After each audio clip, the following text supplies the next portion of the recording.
People always say that the most dangerous enemies are the ones closest to you. At the time, I didn't believe it, but after what happened to Madame Comfort, I know better now. Madame Comfort was a woman most people in our neighborhood admired. She was beautiful, smart, and carried herself like a queen. Her husband, Mr. Emmanuel, was wealthy and powerful. Together, they seemed perfect, a couple that had everything. They lived in a grand house with marble floors, golden curtains, and chandeliers that sparkled like diamonds. But behind those walls, things weren't as perfect as they seemed. Madame Comfort struggled with something no one knew about. She couldn't have children. For years, she tried countless visits to doctors, endless prayers, and even strange helps from old village women. Nothing worked. That's when the maid, Busy, entered their lives.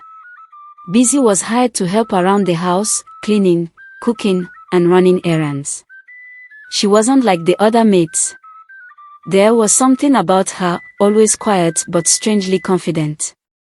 She had soft brown skin, long hair that flowed down her back, and eyes that seemed to read your mind.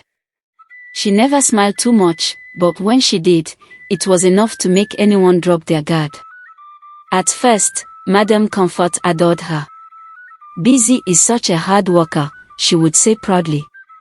"I don't know what I'd do without her." Busy knew exactly how to win her trust. She would rush to Madame Comfort's side if she coughed, bring her tea before she asked, and always knew the right words to say when Madame Comfort fell down. She became more than just a maid, she became her shadow. Then, things started to change. I noticed that Mr. Emmanuel had grown distracted. He stopped coming home early. When he did return, he barely spoke to Madame Comfort. Meanwhile, Busy seemed to move differently, walking with her head a little higher, her step softer, her smile sharper. I didn't want to believe it at first.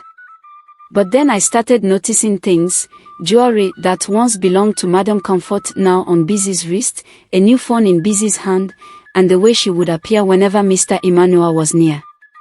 One evening, I visited Madame Comfort and found her in tears. "He doesn't talk to me anymore," she whispered. "He barely even looks at me." I wanted to tell her what I suspected, but I was too afraid. It wasn't long before the truth exploded like fire in dry grass. Madame Comfort came home early from a charity event one evening. As she walked up the stairs, she heard laughter, soft and familiar. When she opened the door to her bedroom, she found Busy, in her bed, with Mr. Emmanuel.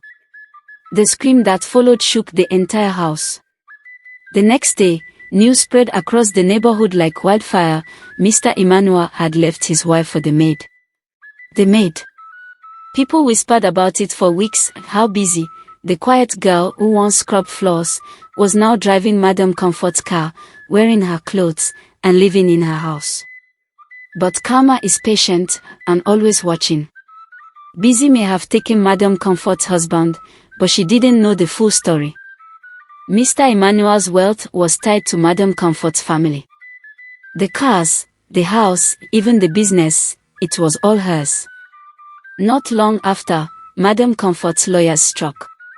She took back everything: the house, the cars, and the accounts.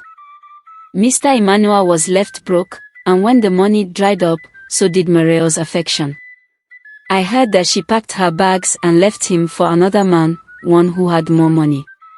As for Madame Comfort, she rebuilt her life.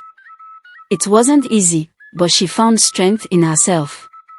And even after everything, she held her head high, walking with the same grace and dignity that made everyone admire her. People in our neighborhood still whisper about Busy, how she climbed her way to the top, only to fall harder than anyone expected. And Madame Comfort.